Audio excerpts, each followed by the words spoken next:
Welcome to good health channel. இன்றைக்கி என்ன பண்ண போகிறோன்னா எக் ஃப்ரை ரைஸ் எப்படி பண்ணலான்னு பார்க்கலாம். வாங்க வீடியோக்குள்ளே நம்ம போகலாம்.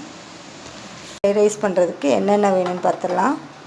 ஆனியன், கேபேஜ், முட்டைக்கோஸு, கேரட்டு, அதுக்கப்புறம் குடமிளகாய் போடலாம், பச்சை பீன்ஸ் போடலாம், அதுக்கப்புறம் tomato sauce, soya sauce, India gate அரிசி, 4 முட்டை, மல்லித்தூள், பெப்பரும் சீரகமும் சேர்ந்து அரைச்ச பொடி, அதுக்கப்புறம் வத்தல் பொடி.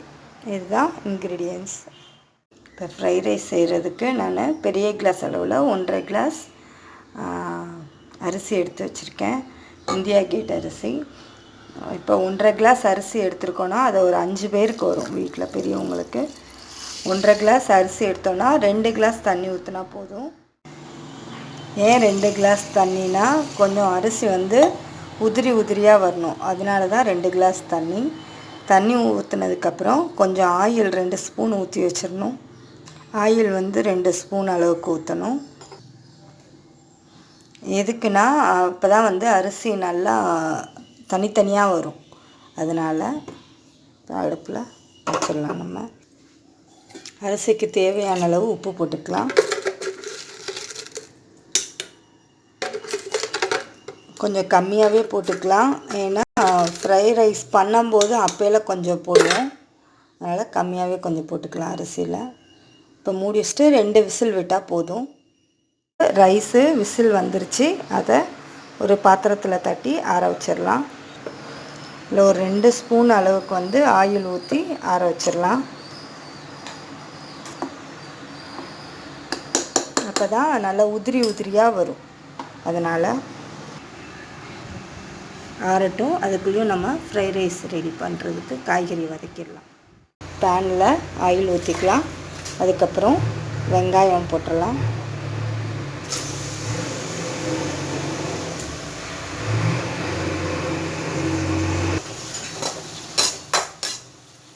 வெங்காயம் போட்டு நல்லா வதக்கி விட்டுறலாம். மிளகாய் போட்டு வதக்கிடலாம். அதுக்கப்புறம் கேப்சிகம் போட்டுடலாம். கேரட் போட்டுடலாம்.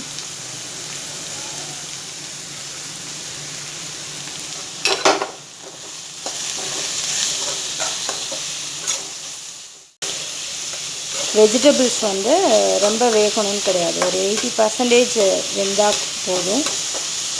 வேகிறதுக்கு கொஞ்சம் சால்ட்டு போட்டுடலாம். இப்போ இதில் முட்டையை உடைச்சி ஊற்றிடலாம்.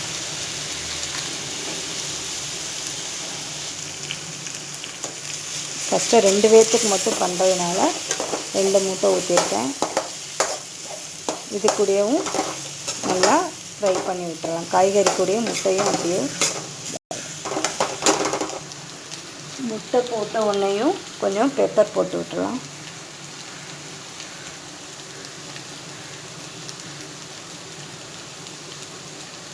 கொஞ்சம் பெப்பர் கூட போட்டால் தான் டேஸ்ட்டாக இருக்கும்.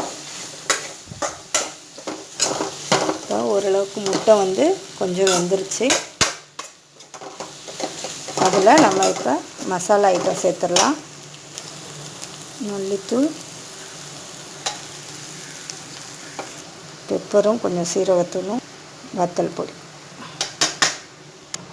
இப்போ ஒரு முடி சோயா சாஸ் ஊற்றிக்கலாம். அப்புறம் கொஞ்சம் சோயா சாஸ்.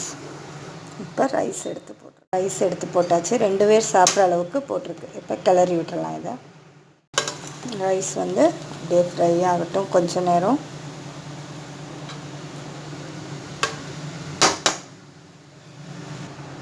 கொஞ்சம் நேரம் சிம்மிலே வச்சுருக்கணும்.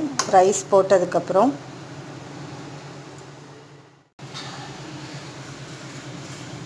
சால்ட் கொஞ்சம் போட்டிருக்கு டேஸ்ட்டுக்கு. எக் ஃப்ரைட் ரைஸ் ரெடி ஆயிடுச்சு. வாங்க பிளேட்டிங் பண்ணிடலாம். Egg fried rice ready. எங்கள் சேனலுக்கு லைக் பண்ணுங்கள், ஷேர் பண்ணுங்கள், சப்ஸ்கிரைப் பண்ணுங்கள். அதுவும் இல்லாமல் சப்ஸ்கிரைப் பக்கத்தில் இருக்க அந்த பெல் பட்டனை அமுக்கிடுங்க. பாய், தேங்க்யூ.